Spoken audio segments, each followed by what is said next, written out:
What's good, maniacs? This is your boy Media Fiend, and welcome back to another Media Fiend's library. Also, book readers alike, bookworms alike, welcome back. Good to see you. I missed you guys. How are y'all doing today? Hopefully, everybody's doing well.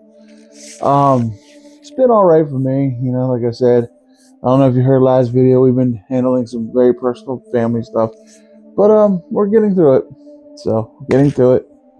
God bless everybody. I love you guys. And yeah, without further ado, let's just dive right into the review because that's what we're here for. We're here to review books. We're here to talk books, discuss books, all that fun stuff.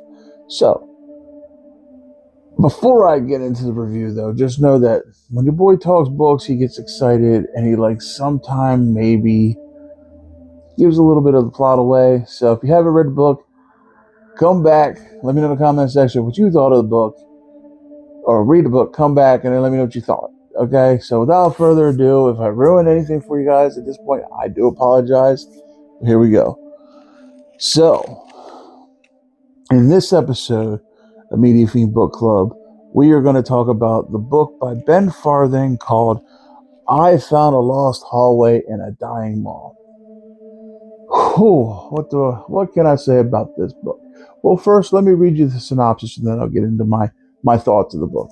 It says, in a dying mall, Lisa hears a cry for help. She finds her senile old co-worker, Sazwin, lost in an abandoned hallway. He's talking to a circle of mannequins, their limbs twisted and fused in unnatural ways. When Lisa looks away, she swears the mannequins have moved, and that this abandoned hallway has grown larger. After Sazwin disappears down the impossible hallway, Lisa goes to find him, but she's unprepared for the horrors that await her in the mall's forgotten depths. I Found a Lost Hallway in a Dying Mall is a chilling tale of identity, abandoned places, and the horror of leaving the past behind, from Ben Farthing. Okay, so let's discuss. So this book, it was weird to say the least. Okay, so yeah, the book follows this woman. Her name's Lisa. She's an older woman. She has a grandson. She has a grown daughter. Her and her husband work in this mall. Her husband works at the Annie Ann's in the food court, and she works, I forget the name of the store, but it's kind of like a J.C. Penney. But anyway, her daughter's trying to get her and her husband to move with her because her daughter got a new job opportunity, and she wants the family to be together. And her husband had recently had a stroke, so that plays parts in this book. So on their lunch break, they like to walk around the mall. So they were walking around the mall, her and her husband, Lisa and her husband, were walking around the mall, and they come across this empty store that had like a mannequin, and it was like crawling. It was weird. It was like the upper torso of the mannequin, and it was crawling, and they thought it was just an animatronic. So whatever.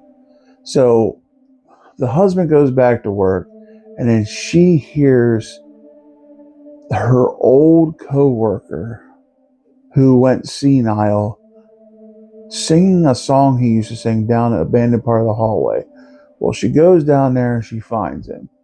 But as the description says, she also finds a bunch of these mannequins. And these mannequins are like distorted and all weird looking and stuff. And they're just weird. They're out of place. And so this Sazwin character disappears into an abandoned Sears, I believe. And he goes into this Sears, and there's like escalators, like 8 of them going up to the top floor, and she doesn't pay no mind. So she goes back, but as she goes back, she turns her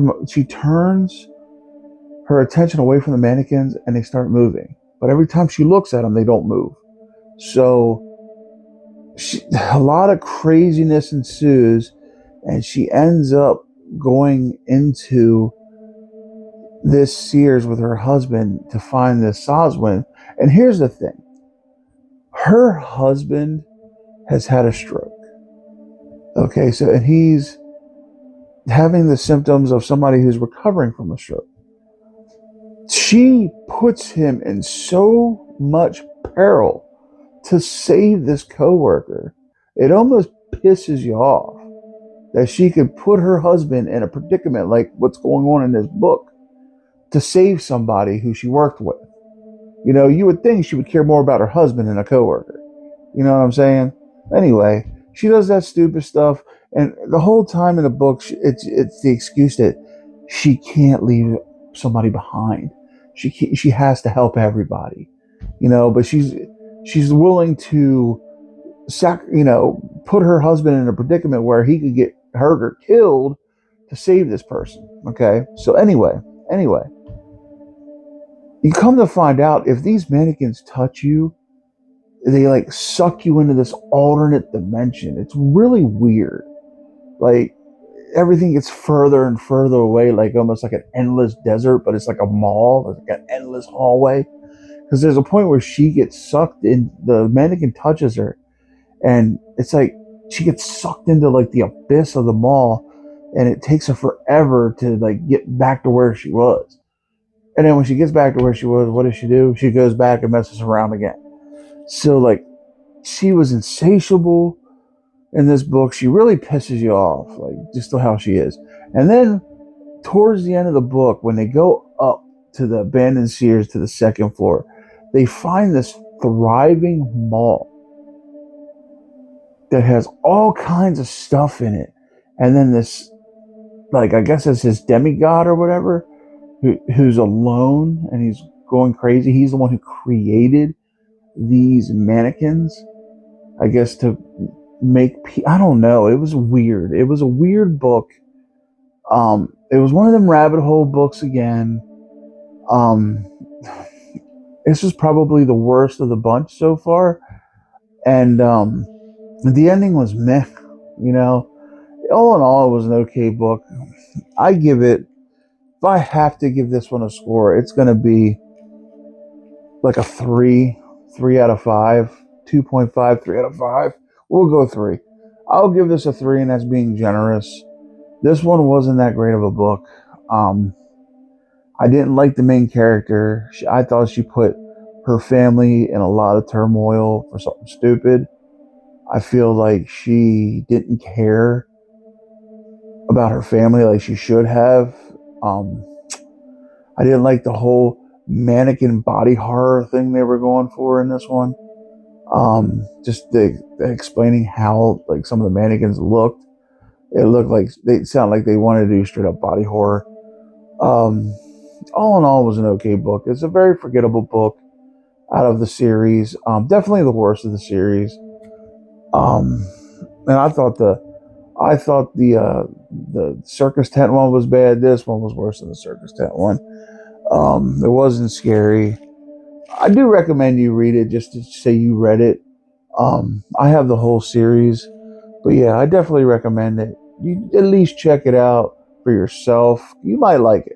I didn't care for it. It wasn't one of my favorites, so it actually felt like a chore to get through. So, well, unfortunately, they all can't be bangers. But yep, I found a lost hallway in a dying mall.